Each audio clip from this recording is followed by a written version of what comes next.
Lakukan 5 cara ini kalau kalian mau juara di kelas balapan Tamiya apapun.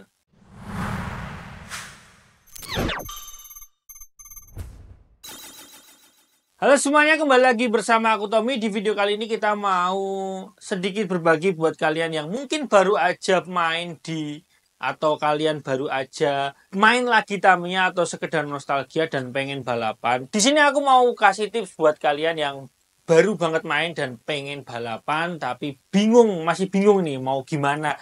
Balapan itu harus gimana karena ternyata masih banyak banget orang-orang yang masih bingung kalau balapan itu nyari infonya di mana, kalau mau balapan itu harus gimana.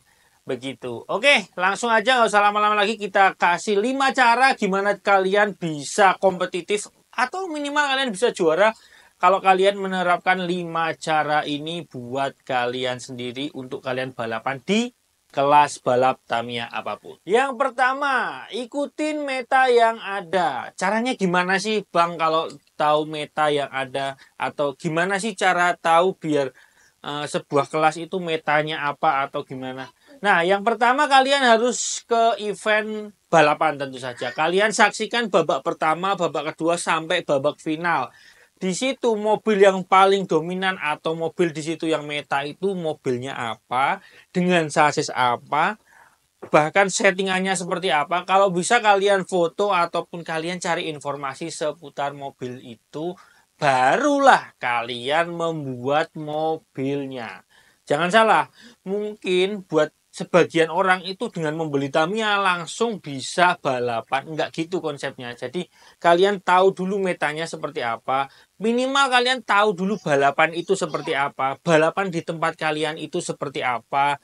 Jadi kalian itu nanti bisa lebih kompetitif lagi saat kalian mulai balapan gitu. Yang jadi step pertama kalian itu harus tahu dulu metanya itu seperti apa gitu. Jangan kalian aku beli inilah, aku beli kit, bebas lah terserah aku suka ini, aku pengen mau ikut balap. Enggak gitu, karena kalau kalian seperti itu nanti kita akan bahas juga di kenapa harus meta, kenapa harus mengikuti meta gitu. Oke, yang pertama kalian harus ngikutin meta yang ada. Jadi mulai kalian tahu eventnya itu seperti apa, cari tahu dulu eventnya baru bikin mobilnya gitu.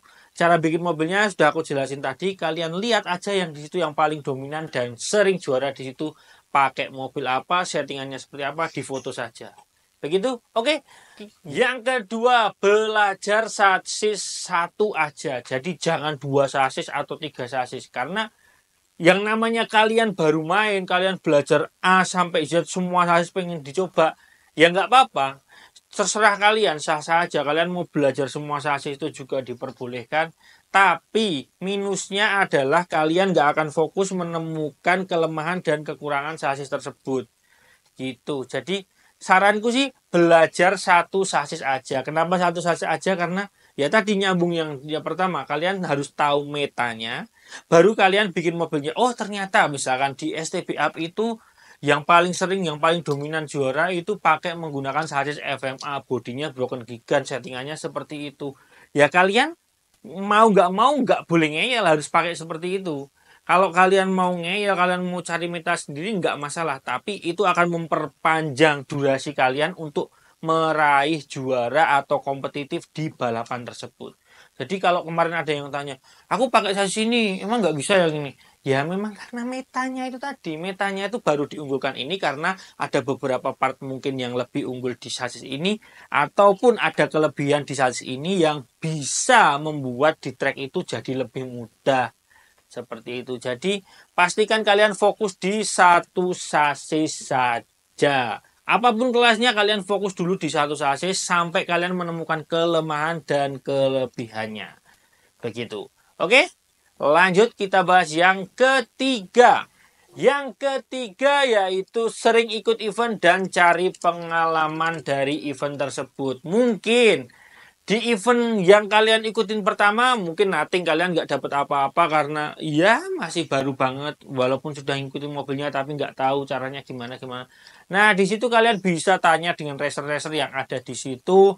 Kalian bisa ya minimal sharing-sharing sama racer yang ada di situ. Aku kok sudah pakai mobil yang sama, kok nggak bisa, kok gini, kok gini, kok gitu. Seperti itu. Jadi semakin sering kalian balapan, semakin kalian dapat pengalaman dari balapan-balapan tersebut. Jadi buat kalian yang masih ngeyel, aku pengen pakai ini langsung juara, nggak bisa guys. Jadi semua itu butuh proses. Bahkan aku untuk sampai di titik sekarang itu butuh proses 1 tahun untuk belajarnya.